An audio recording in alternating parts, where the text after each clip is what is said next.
Dating material, check. Bring about friends, check. Oh, wait. Some come through here like they almost like interesting. People like high clown, tire bang, coyote and their ugly crew.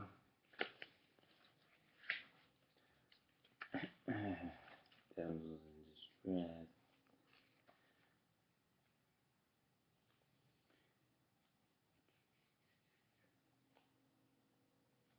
ESPN.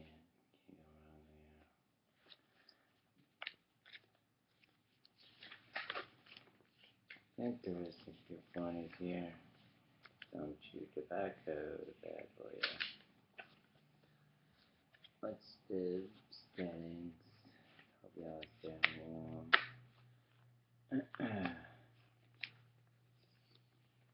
Even viewpointers on how to drive a car better than most people. Interesting.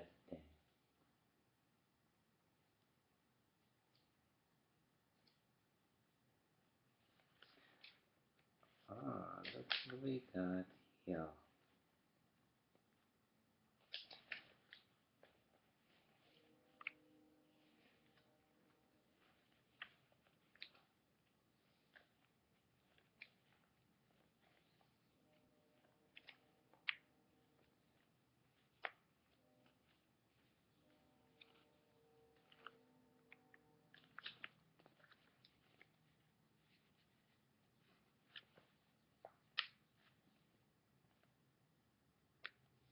That's the daisies.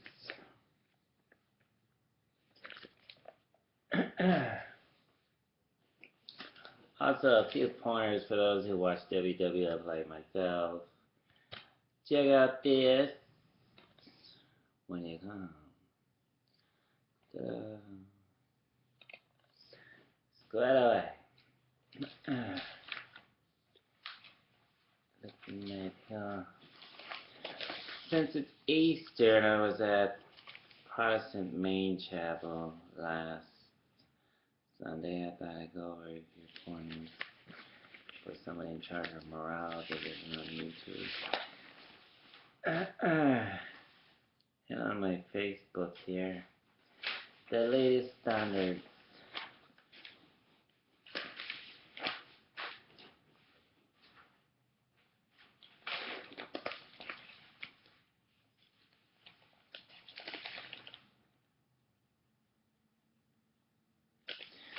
Everyday experiences creating it where somebody tries vainly hard to prevent suicides all over the world.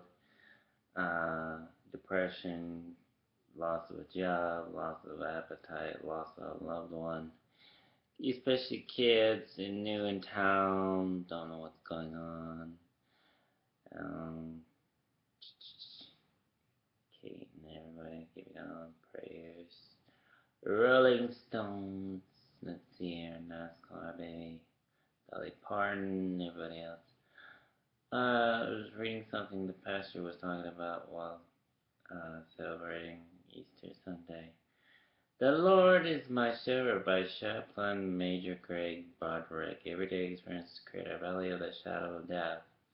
The Lord is my shepherd, I shall not want. He makes me to lie down in green pastures.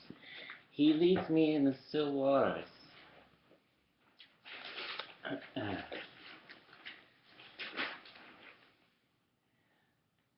My new addition to my home. Mary and two guardian angels that I got thinking of my son. I spent 7 years of sacrificing day and night, helping everybody else around the world, and it's going on 8 years. Got a little video of him in front of the whole cadre. Me last night, the other night actually, Sunday night, and was explaining to some kids why Care Bear sometimes doesn't wake up when you least expect him to. Visiting people I care about here at my home in ElizabethTown. He leads me in the paths of right and carrying on. He leads me beside the still waters. He restores my soul. He leads me in paths of righteousness for his name's sake. Yea, though I walk through the valley of the shadow of death. I will fear no evil, for you are with me. Your rod and your staff, they comfort me. You prepare a table before me in the presence of many enemies. Anoint my head with oil, and my cup runs over. Surely goodness and mercy shall follow me all the day of my life, and I will dwell in the house of the Lord forever. When I was a young man thinking I was invincible, I was honed in on the yea through I walked through the valley of the shadow of death. In the psalm, I thought that the major turmoils and battles in life were the valleys of death, and speaks about today. However, I know that is the everyday experience, the everyday sin that leads us to the valley of the shadow of death. Romans 3:23 says, "For all have sinned and fall short of the glory of God."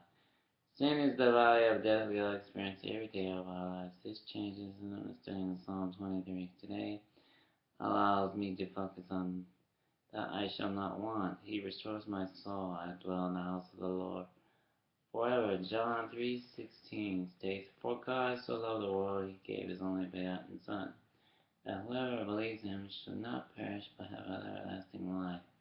Because of God's great love for us, we do not have to worry about our eternal needs or the desires. These are fully covered by the acceptance of Christ as our personal Savior. As we near Easter and join the great celebration of life resurrection, this psalm provides encouragement in the promise of life, everlasting dwelling with God forever. We must not understand that our daily grind, our hourly choice there, our very thoughts and actions are the valleys of the shadow of death. The psalm speaks about only by accepting the free gifts of God's grace through Christ walking through conquering the shadow of death in the valley of our sin. We will dwell in the house of the Lord forever. That is the message for Easter, the resurrection and restoration. That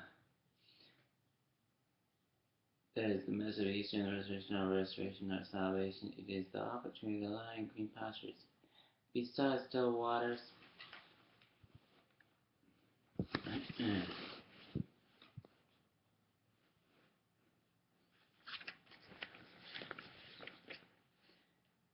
When I was, but it said the message of Easter, resurrection and restoration and our salvation. It is the opportunity to lie in green pastures, bed, still waters, and do down with Almighty God in his house forever. The most difficult part of many grasps is that the gift of God's grace is free. All anyone has to do is to accept it. It can't be earned, it can't be brought, it can't be bartered. It's free for everyone. In 2 Peter 3-8 through 9 MSG, the message puts it in its way. Don't overlook the obvious here, friend. With God's one day as good as thousand years as the day. God isn't late with his promise of so much lateness. He is restraining himself on account. You hold back in because he doesn't want anyone lost. He's giving everyone space and time to change. Since God doesn't want anyone to be lost, and he's giving everyone space and time to accept this gift, are you willing to turn your value, the shadow of death, your everyday experiences, this is over to Jesus Christ? Then you too can enjoy the freedom of your restored soul dwelling in the house of the Lord, laying green pastures, vast still waters all these days of your life, eternal life. God is waiting for you to join him because this still water is free from whatever valley you are walking. More important, Jesus has trod the valley and will meet you there. Let's all take a knee. Let's say a prayer. Let's all carrying on the good Lord's working.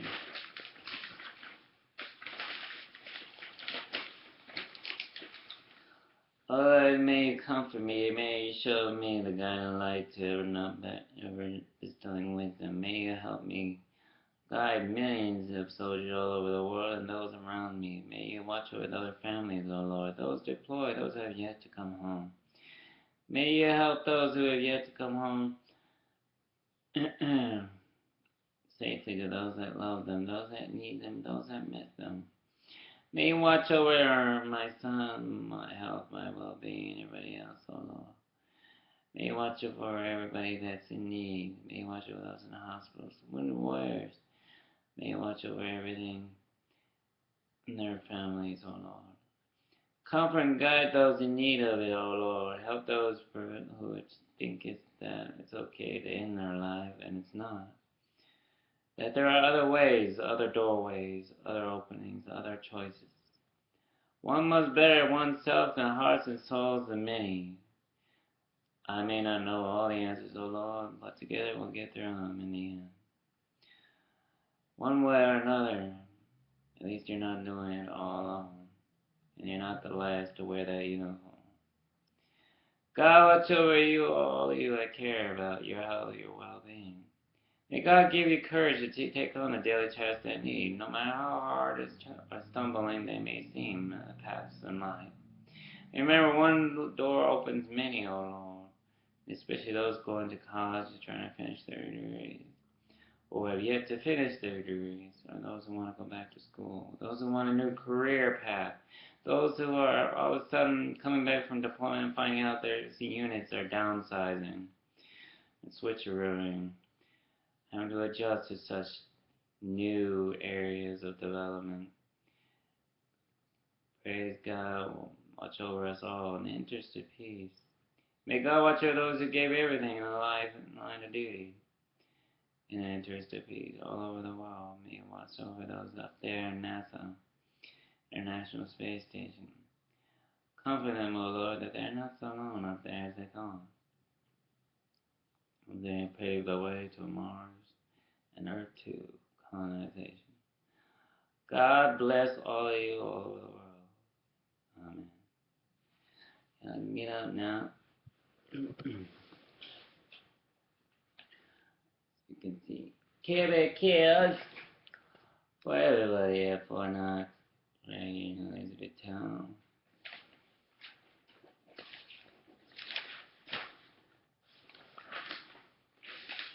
The things they carry. Volunteers walk from Fort Knox to Fort Campbell for suicide prevention. You see that?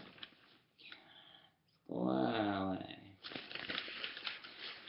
And gold standard of Fort Knox. By Captain Joe Smoke, Fort Knox. Last week, volunteers from Louisville, Fort Knox, and Fort Campbell came together to walk 139 consecutive miles to raise awareness. Suicide among military soldiers and veterans. Most participants carried water, food, and extra clothes. Others carried flags, banners. Some carried a heavier load through walking under the weight of struggling with suicide in his own lives. Staff Sergeant James Lloyd signed up for the event knowing the march would offer a much-needed cathartic opportunity. Both Lloyd, father, and grandfather took their lives when he was a child. Then 2 years ago, his brother committed suicide as a military veteran with 2 tours in Iraq following his brother. His brother's death, Lloyd was overcome with depression and content to play suicide himself. My brother's suicide really derailed me, and then I got to the point in my life when I considered the same. Said Lloyd, he was assigned to Fireworks Support Company, 1st Battalion, 5th Group, Forces Group at Fort Campbell. There was a low point when I was sitting in the shower with a bottle of whiskey in one hand and a pistol in the other. Thank God for some reasons I didn't have the strength to go through it. And now there's something I can do to share my experience. Lloyd found support to share his message by volunteering in March last week with Active Heroes nonprofit national organization. Headquarters in Louisville that sponsors carry the phone marches across the country to increase the awareness of suicide. Suicide within the military and veteran ranks. Across the nation, we are suffering from the highest rate of veteran suicide we have ever faced. And Nick Kaprasky, the national director, carried the phone. It's hard to imagine that 22 veterans a day take their own lives. An Air Force and Army veteran himself, Kaprasky planned to carry the phone march from Fort Knox to Fort Campbell to raise funds for the future construction of community veterans retreat in Shepherdville, Shepherdsville, Kentucky. The retreat facility will offer a local outlet for active duty personnel and veterans suffering from post-traumatic stress disorder, traumatic brain injury, or other emotional issues spanning 140 acres.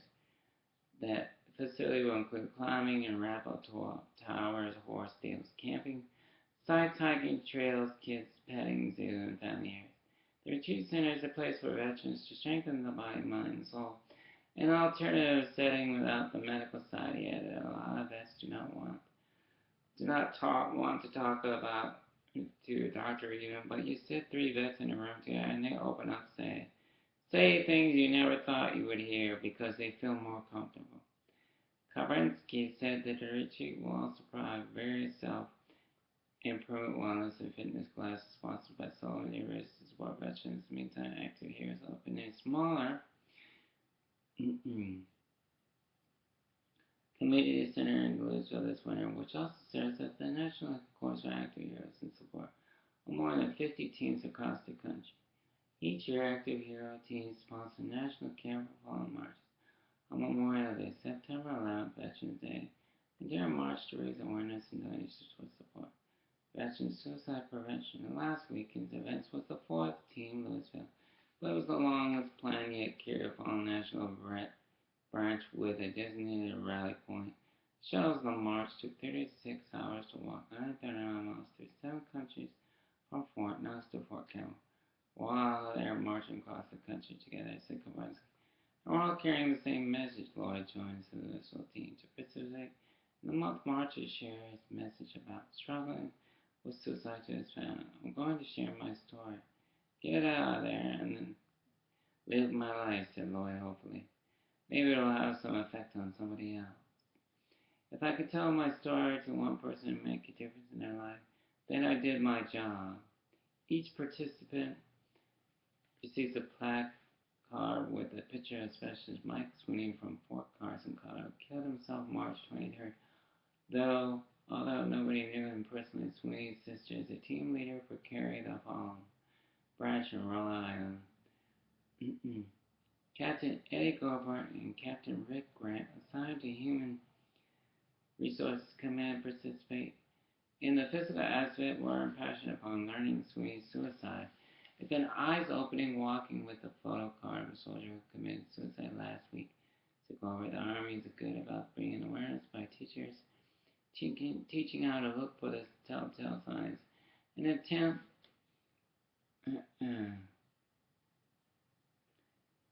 attempt to combat suicide, which is one of the biggest killers in the Army right now. Something we can do to bring awareness is Fort Knox Suicide Prevention Program. Shirley Johnson shared information on the event was distributed across the installation besides HRC soldiers. Participated from the Fort Knox Medical Department Activity 83rd United States Army Reserve Readiness Training Center, the Reserve Army Band, as well as the Cadet Command. Suicide is not just an Army issue, it's a community issue. Being in charge of Maryland Division all over the world, as you know, it's global 24 hours a day, 7 days a week. It's specifically designed in prevention of suicide and depression, annihilating both words with one strike, giving you all a sense of hope, faith, courage, dedication, integrity, conviction, even empathy, a sense of belonging that someone actually cares about you. Someone right here at home who's showing you, leading the way with that beacon of light that just won't go out, just won't quit on you day or night. And sure as hell didn't quit then, sure as heck won't quit now on you. That's the kind of friend I am. Same kind of friend who'll stand there in front of a whole dang monument for hours and read the dead of some scriptures from the Bible. You know anybody that did that? Okay, good. My grandmother was still alive. God bless her for an hour. I know she'd be standing next to me with her cane doing the same thing. Do you know why? Because in God's eyes, we're all equal. We're all His children.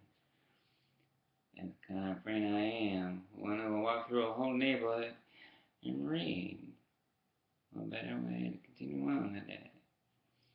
Just asking how your day went. Carrying on a conversation with anybody. I make friends with anybody. I mean, how open, how real I really am. People like something like that. People need to depend upon someone like that.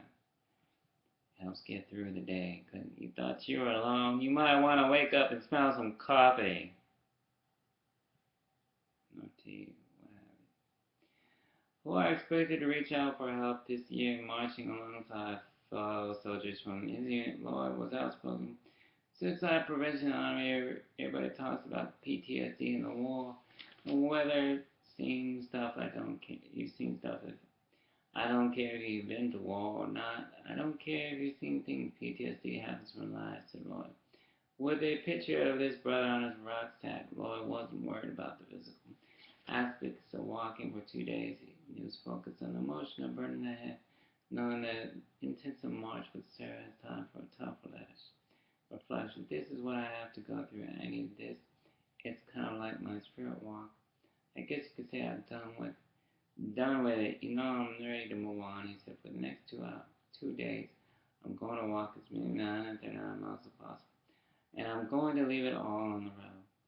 I don't want to know anybody else, though the pain I've been through. Suicide is sack on the families, but it stops with me. Above, volunteers can carry the followers to a team to Park, Fort Knox, 27 to walk 109 consecutive miles to Fort Campbell to raise awareness among military social rights. Photos of veterans who committed suicide this year are attached to Kerry, the fallen National Director, Nate Kavitsky. Packed March 27th during the march. More than 22 veterans commit suicide. 22 veterans commit suicide every day. That's part of Fort Knox. The base not far away. You know, when you arrive at that gate like I pass every other day, you're at Fort Knox. Home of General Patton Museum. And Omar Bradley's War II stuffing grounds. Furry. Everything else. Carrying on. Care Bear cares. Airman honors family for their support and sacrifices by Air Force Chief Master Sergeant Matthew Lewson, 6th Air Mobility Wing Commander. Interesting, is it not? I did get it wrong. As I was viewing some enlisted performance rewards and decorations today, I started contemplating the huge event in my life. Now I don't feel so alone. In April of 1995, I asked my then girlfriend Tiffany, fellow airman at the time, to be my wife, for better or worse. We were married later that year. Just makes that Colonel blush. Gosh darn. Why those cheeks turning red? My bad. That would just make your occasion while making a hamburger, huh? While reading the comics at the same time. Yeah. We're married later that year. Along our journey these past 20 years, we have seen many places, been blessed with 2 wonderful children, and made many friends. What really got me thinking were those numerous sacrifices that my wife and 2 children have made. Throughout the journey, my kids have been asked to change schools 6 times, each time giving up old friends to make new ones. Some of these transitions were easy, but some have been difficult. The resiliency they have shown each and every time to inspire me. In some instances, they've been actually been the ones itching to move long before I ever was. My wife was been asked to give up 2 different jobs along the way as well, not really ever getting the opportunity to start a career. Additionally, my family's had to deal with me missing many birthdays, anniversaries, etc. due to my temporary duties and deployments. We as our service members raised our right hand and solemnly swear to defend the United States against all enemies, foreign and domestic. We signed on the dotted line vowing to give our lives in its defense if needed, but nowhere on that contract does it say that our families should do the same, whether you have a wife or husband or partner, children, or simply family back in your hometown. We all have to someone, somewhere along the journey. All having someone with us that didn't sign that contract, that same contract with us and raising our right hand. They endure the ups and downs, the uncertainties, carrying on diplomas, and the joy of reuniting with one another after those separations. My family has sacrificed so much over these years, allowing me to do what I love, which is taking care of our airmen. I gotta say thank you. For rewind time to make up for those missed birthdays and anniversaries. I didn't think of any else would change a thing. I simply want to let them know how much they are loved and appreciated, and that I understand the sacrifices they have made. Two things I ask first: don't ever underestimate how much the support and sacrifice our family mean to our success. Second, please ensure you go home tonight and thank those that you love. Give them a call if you're not here. If you're not here with you, or give them a big hug. They all. I can think of no greater than serving in the world's greatest air force along the world's greatest airmen. But without my family and their support, sacrifice, none of it would have been possible. We all look forward to seeing where the journey continues to take us. Air Force Chief Master Sergeant Matthew. God bless you, 6 AMW over there. I called the other day. I left a nice impression somewhere of all you got to listen to it. The high flying points of 9 million guests somewhere along there. That's 9 million people plus counting my whole every day of responsibility of looking after in prayer day and night, making sure not one of them kills himself thinking nobody killed and counting. 9 million lives. Their families, everybody else. I hold a great deal putting others before me. And reminding people that you're not so alone in the world. You're not just a face on a darn wall to dust off once a blue moon after serving so many years. Like the rest at a gym. That carrier noticed who you are, knows your name, knows your face. Like many who can come through there and done so much for this planet. It's unreal that your names and what you did definitely won't be forgotten, definitely aren't the last. Remember, life's a journey and it's not an end. Especially not here or ever. On my walk, especially here at Fort Knox. ElizabethTown. Obviously, if Chief is living here, it's a safe community, it's comfort zone. I mean, it's convenient, everybody knows everybody, pretty much around here. Obviously, if I'm living here, it's a good place to live. If you don't like living on base, don't mind the commute, then hey, all the power, more power to you. Be with somebody who likes barbecuing once in a while, watches NASCAR, and lives life one day at a time, like everybody else. If I'm living here, so should you, hey. Don't like living on base? Well, get John Paul State Town. Comfort the home, got the theater, historic theater, coffee shops, gift shops, Walgreens. Don't forget your kids. It's flu season still. You got their immunity shots up there for if you're those of you arriving. Those with animals, rabies shot is enforced around here. There's some animals out there that take a liking to leaving your cats and dogs astray. Don't do it. This is their backyard. They mind their own business. You mind theirs. God bless you. Average for wild forest. Reservation Restore will tell you that to your face, Monkey Bear. The Muppets are coming back into town. The Muppet Show, the actual Muppet Show that me and you were watching when we were kids. The ones with the lights, they come in and all of a sudden the stage lights up right down to the funny old man. Them are definitely at full swing. Check your local listings for show times.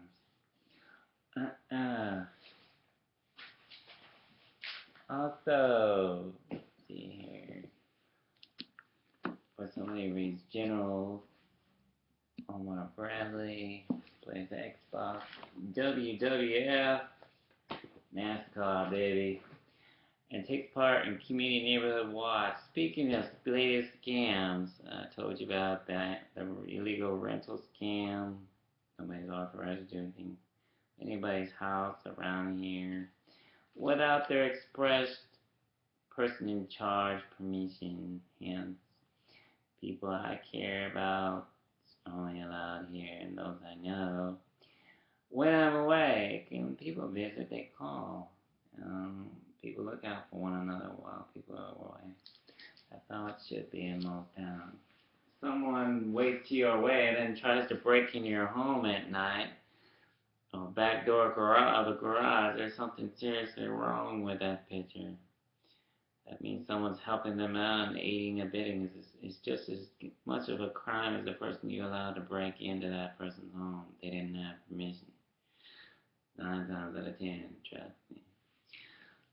And the chances are someone's filming them on a nice video camera or a cell phone camera, waiting for their hind parts to come outside and put them on that nice show, Dumb and Dumber show.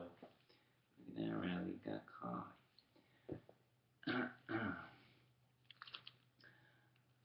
Carrying on, I thought I'd read a passage of Omar Bradley, one of the greatest generals of mankind. Bradley doesn't mention the ability of Hubner as a factor, God bless you, World War II veterans. Allen replacement, and he more or less skips over the question of time, ignores their mention of bureaucratic snafu. According to a soldier story, Bradley gave Allen and Roosevelt the news of their relief person. He also doesn't mention that he essentially took over planning the tactics toward the end of the campaign there.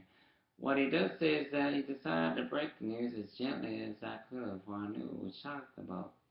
He recalls that he called them into command post in Nicosia. As they were en route, they were stopped by MPs and ticketed for failing to wear their helmets. As the punchline to the episode, Bradley says, Allen remarked, we get along a hell of a lot better with the Crocs up front than we do with your people back here in the rear. It's an amusing bit of comic relief, but while it's certainly possible that Allen and Roosevelt were stopped at some point for not wearing their helmets, the incident's placement in the book seems highly suspicious. The story comes out after 2 pages of justification for letting Allen and Roosevelt go, and Seymour character portrays lifted from somewhere else than a true recounting of events. The two certainly appear more than a little carefree for men about to be relieved and missed a battle. Perhaps the incredible time of the incident with the MP was true, just one of those odd things that happen in lives. And war, perhaps it was interposed by a co-writer trying to keep the story interesting and amusing. It does illustrate the point that Allen didn't take kindly to Bradley and Patton's rules, but what the instance Bradley had called them his command post to break the news with all the evidence of the country, and a lot is clearly missing, not just Bradley version, but most historian retelling the account in a soldier story, an exception to the book overall candor. Interesting, Bradley doesn't run from the responsibility of firing Allen, who was an extremely popular commander. He does just the opposite, so what was he hiding? In Terrible Terry, Allen's biographer, Gerald Astor, blames that on fire too large and Allen's independent attitude toward discipline. In his maverick attitude, he believes, however, that alcohol fatigue may have a role. Astor theorizes that stress could well have driven him into the bottle, but he can't supply any evidence from the records, one way or the other. This isn't exactly surprising. A few witnesses reports from the era refer to excessive drinking, although surely there must have been some, as Astor points out. American attitudes toward drinking at this point were aberrant, but Allen's drinking was of much higher magnitude than normal. There are plenty of rumors of his performance suffering fatigue on Sicily, including one that was indisposed during battle, so much that even Alexander mentioned he was sick. In the midst of trying about war was correspondent Clinton Reynolds recorded an old moment of Allen's headquarters. According to the account in Astor book, Reynolds was present the night of August 1 to During a brief relief between Allen and his fellow commanders, at one point, in the midst of Gilmore's, Allen rose and asked to be excused. His officers in a port waited two of the correspondents to find him. Once looked for Allen and found him in the grove hundreds of yards away, kneeling in prayer. Randall's story had been taken at face value and said in many words without the slightest hint of a raised eyebrow, but showed a few commanders leave off giving orders in the midst of briefing to go and pray, even assuming carnage was involved. The way the reporter writes about the incident makes it clear that it was highly unusual. It begs speculation, especially given the more ample evidence that Allen had a drinking problem throughout his life. His somewhat questionable performance in battle that day and next, and the fact that he was notified that he was no longer to command the 101st Infantry Division a few days later. If alcohol were involved, it's not surprising that Bradley wouldn't mention it. It is actually the sort of thing he would be discreet about, considering it more fairly rather than a professional. Discussing the fact of Allen Bradley has sometimes been implication criticized by historians who just suggest that the decision was based merely on personal clash between two men. Further, these arguments are often accompanied by a description of the foe general that perhaps unconsciously make Bradley more imprisoned and intolerant. The fact that he did not drink until he was well into his 30s by his account is often rolled out over the exhibit against avid temperance or handicap. The criticism is unfair. Patton, as well as Bradley, wanted Allen removed. Allen's performance or training probably made Bradley up sooner rather than later. Whether Allen's performance hampered by personal matters will simply be known. Never be known. Bradley does seem to have a nuisance view to Allen's Roosevelt in the first division. He believed that part of the discipline problems in the division stemmed from the fact that Allen's Roosevelt were too similar to stand Bradley's regulations. If one had been more of a stickler, Bradley said it impaired, they might have done much better. It was very strong Bradley thing. Balance is choosing keen as his chief. Of staff, Bradley was unconscious, setting up similar yin and yang, with himself more favorable in charge and keen the hard line. The big red was one taken from the line for the rest of the staying would return to action, and France intervened and played a role in conquering Europe. Terry Allen and Ted Roosevelt will also play an important role in the rest of the war. Allen's division commanded 4th Division in Roosevelt. The beaches of Normandy were where he landed in the first wave. Roosevelt died of a heart attack in July 1944. He was personally awarded Medal of Honor for his brave on D-Day. God bless you, World War II veterans in the 1st Division. Carrying on.